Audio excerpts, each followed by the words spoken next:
A photograph taken in the rain 10 years ago holds the last proof that a dead man once lived, and the woman who took it never knew she was capturing the one secret a Korean mafia boss would burn the entire world down to find. Amara O.C. had never been afraid of a city. She had photographed the back alleys of Lagos at midnight, the burning tenements of Detroit at dawn, and the flooded streets of New Orleans in the hours after a hurricane when the water still carried things you didn't want to name. She was the kind of woman who ran toward the sound of shattering glass while everyone else ran away, not out of recklessness, but out of something deeper. A conviction that the world's most honest moments lived exactly at the edge of disaster, and that it was her job, her calling, her stubborn inheritance from a mother who had pressed a disposable camera into her 7-year-old hands and said, "Remember everything, baby, because the world forgets on purpose." To stand at that edge and click the shutter. So when she arrived in Seoul for the first time 10 years ago, fresh off a fellowship grant from the Leica Foundation, and burning with the particular arrogance of a 24-year-old who had already been published in 3 magazines and praised in 2 continents, she walked into the city the same way she walked into every city, alone, unhurried, and with her camera hanging at her hip like a compass. She had no assignments waiting for her in Seoul. She had only 3 months, a modest stipend, and the freedom to photograph whatever called to her. What called to her, in the end, was rain. Seoul in late October was a city that seemed designed to be photographed in the rain.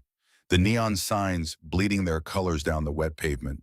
The Pojang matcha tents steaming with the smell of taekteokbokki and soju. The umbrella vendors materializing on corners like orange-vested angels. And Amara spent her first 2 weeks doing almost nothing but chasing storms. She would check the weather application on her phone each morning, and when the forecast showed the small gray cloud icon with its diagonal lines of falling water, she would feel something lift in her chest, something bright and anticipatory. And she would pack her bag and go out into the city and let the rain guide her. It was on one of those October afternoons, on a wide pedestrian boulevard somewhere near Mapogu, that she saw the boy with the yellow umbrella. He couldn't have been more than 8 or 9 years old. He was standing completely still in the middle of the rain-washed boulevard, holding a yellow umbrella that was enormous relative to his small frame, the kind of cheap, cheerful umbrella sold from street carts for 3,000 won. And he was looking up at someone. Amara followed his gaze and saw a man crouching down to his level, a man in his late 30s with a lean, angular face and dark eyes that held an expression she had never quite seen on a stranger before. It was love, yes, but not the easy, uncomplicated love of a father buying his son ice cream. It was the love of someone who was terrified of losing what they were looking at. The man reached out and straightened the collar of the boy's school jacket, and the boy said something, and the man's face broke open into a smile that completely transformed him. Stripped away whatever hardness lived in the lines of his jaw and the set of his shoulders, and left something luminous and unguarded in its place. Amara raised her camera without thinking. She framed them both, the man and the boy, the yellow umbrella casting its warm circle of color against the gray rain, the boulevard stretching out behind them into the blurry neon distance, and she pressed the shutter.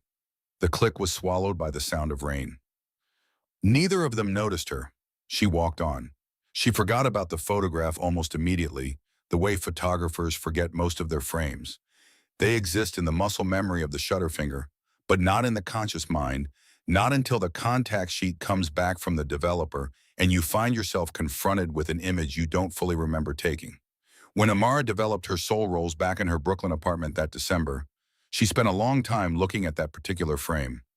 There was something in it she couldn't name, some quality of light, some arrangement of grief and love and rain, that made it feel less like a photograph she had taken and more like one she had found, like something that had always existed and she had only been the instrument of its discovery. She submitted it to a group exhibition the following spring under the title Fathers and Sons, Seoul, October. It won a small regional award. It was printed in the catalog. It sold as a limited print to a collector in Amsterdam. And then, like most photographs, it receded into the archive of things made and released and forgotten.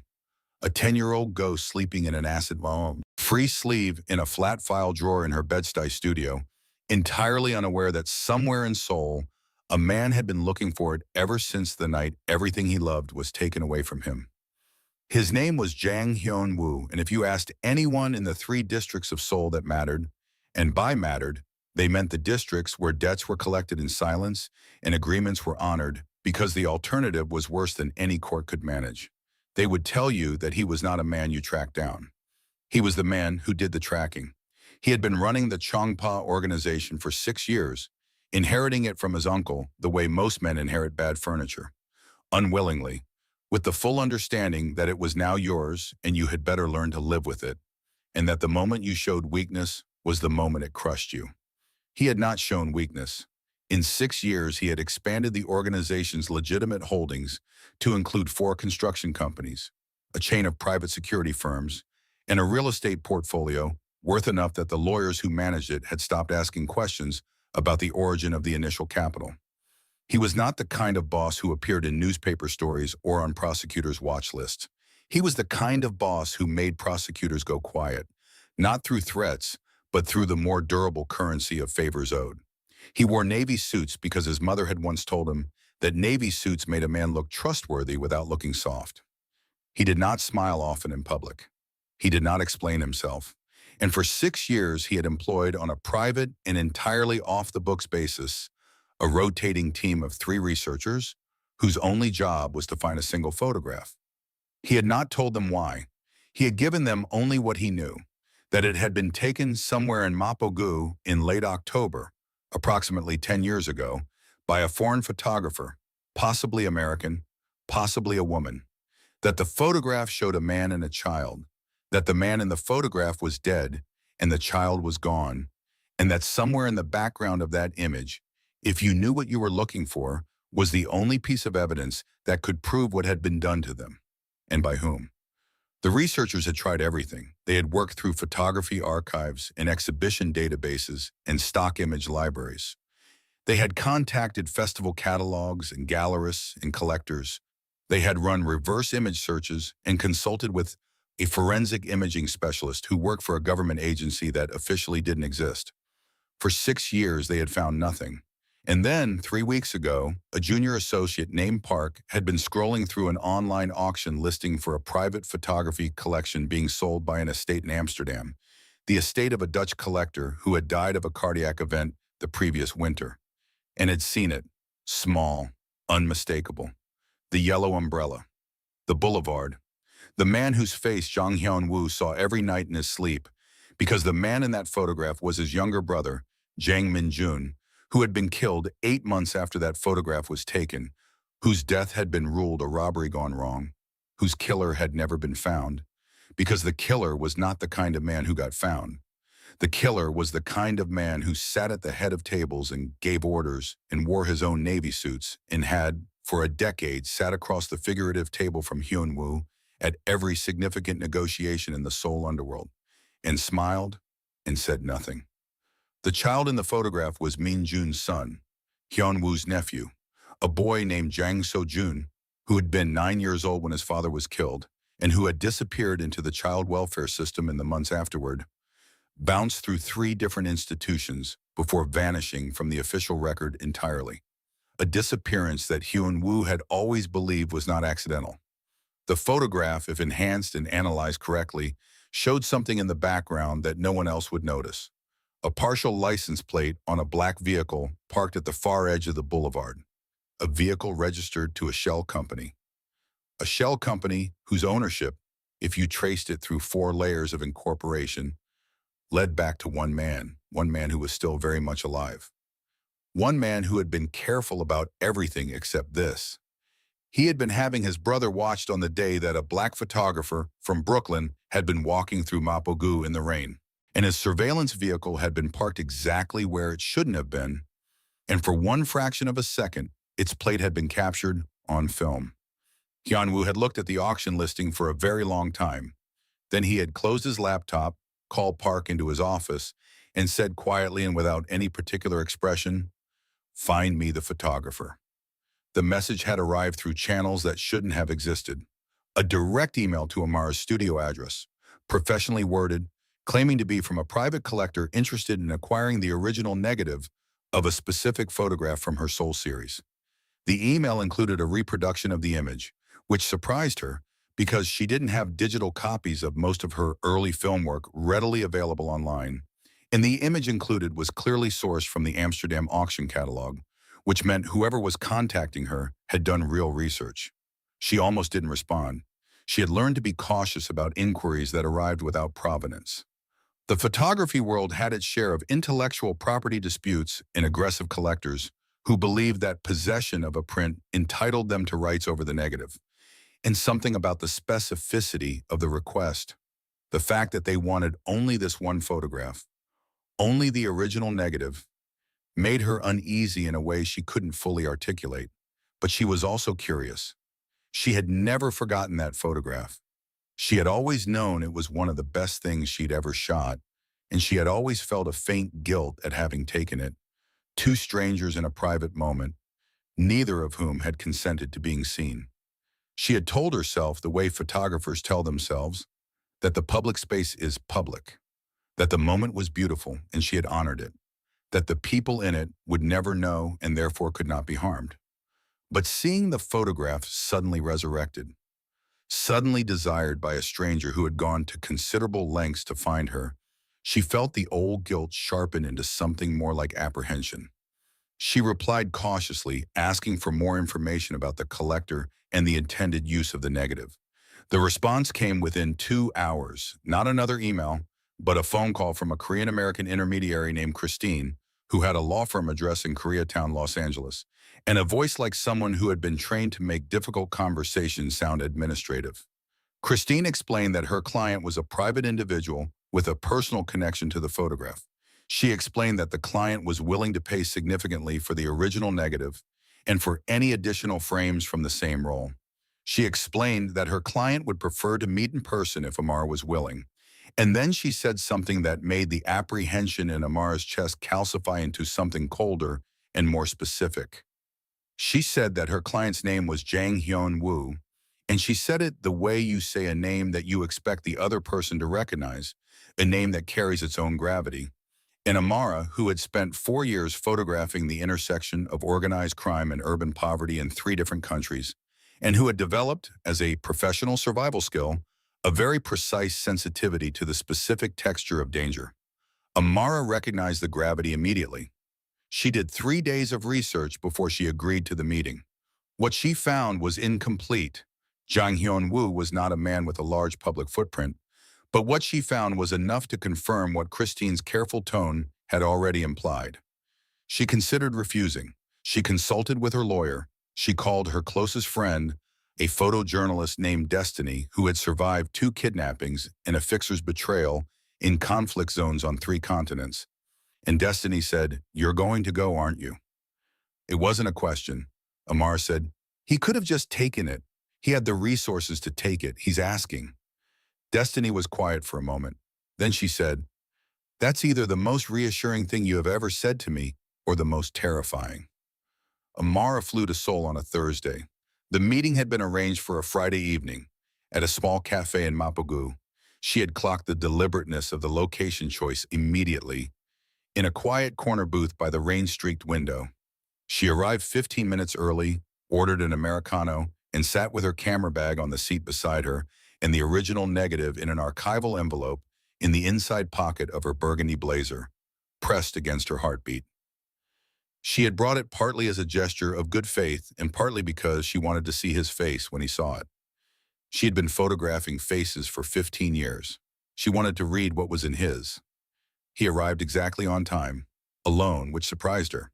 She had expected lawyers or intermediaries or the quiet menace of men positioned at adjacent tables. Instead, there was only him, tall, lean, the navy suit, the angular face. He crossed the cafe with the unhurried certainty of a man who had never had to rush for anything, and he sat down across from her, and for a moment they simply looked at each other, 2 people who had traveled a significant distance to be in this particular silence. He placed a photograph on the table between them. It was a print of her image, the yellow umbrella, the boulevard, the rain. And then he looked at her with eyes that were not threatening and not pleading and not any of the things she had prepared herself for. They were simply exhausted, the exhaustion of a man who has been carrying something very heavy for a very long time and has arrived finally at the place where he might be allowed to set it down. The man in this photograph, he said in English that was careful and precise, was my brother. And Amara Osei, who had traveled to 100 places and photographed 1,000 strangers and told herself that she was only ever a witness, felt the photograph she was holding begin to tremble, not because she was afraid, but because she understood with the sudden vertiginous certainty of someone who has just stepped onto a bridge and felt it sway, that she had been a participant in this story for 10 years without knowing it. There is a thing that photographers know and rarely say aloud, which is this: the camera sees more than the photographer does. The photographer is a human being standing in a moment, distracted by wind and light in the urgent animal business of framing and timing, and the camera is only a machine, indifferent and precise, recording everything within its aperture without preference or omission. The photographer notices the man and the boy and the yellow umbrella. The camera notices the man and the boy and the yellow umbrella, and also the rain patterns on the pavement and the brand name on a plastic bag at the edge of the frame, and the partial reflection of a building in a puddle, and the black vehicle parked 40 meters away, whose front license plate is half obscured by another car, but whose last four digits are clearly legible to any enhancement algorithm sophisticated enough to look for them. Amara had never looked for them. Why would she have? She had seen two people in a private moment, and she had photographed what she saw. Love, rain, the particular tenderness of a father adjusting his son's collar. And she had not looked for the black vehicle because she had not known there was a black vehicle to look for. She knew now.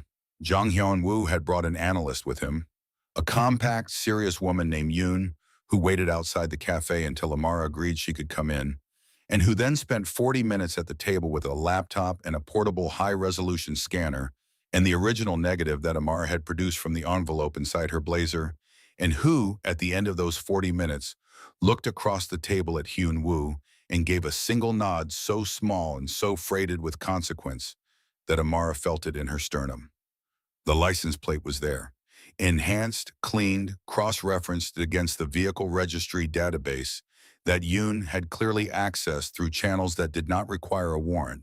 A black Kia Carnival, registered in October of that year to a logistics company called Seoryong Distribution, whose beneficial owner, traced through two holding companies and a nominee director arrangement in Hong Kong, was a man named Oh Byung-chol.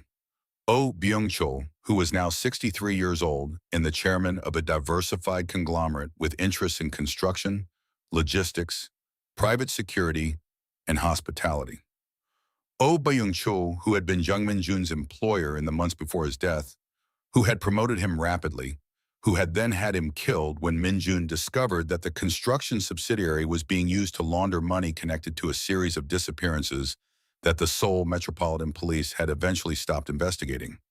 Oh Byung-chul, who had, according to what Hyun-woo told Amara in the quiet of that rain-streaked cafe in Mapogu, also arranged for Jung So-jun, the boy with the yellow umbrella, 9 years old, his father newly dead, and his mother hospitalized with grief, to be placed in a specific facility run by a specific administrator from which the boy had disappeared at the age of 11 and had not been found in the 12 years since. Hyun-woo told her all of this without drama, in the same precise, level English, his hands flat on the table, his eyes steady. He was not, Amara realized, telling her to frighten her, or to recruit her, or to make her an instrument of whatever he intended to do with this information. He was telling her because she had been part of this story for 10 years without knowing it, and he believed she had a right to know. And because this was the part that undid her, the part she had not expected. He had been looking for this photograph, not only for the license plate, but for the image itself, for the proof that his brother and his nephew had stood together in the rain on an October afternoon and been alive and whole and together, because that image was the last record of them that existed before everything was taken. And he had needed to see it, and he had needed to hold it. And the collector in Amsterdam had kept it in an acid-free sleeve for 9 years without ever knowing what it contained. He slid a second envelope across the table. Inside was a bank transfer confirmation for an amount that made Amara's breath catch.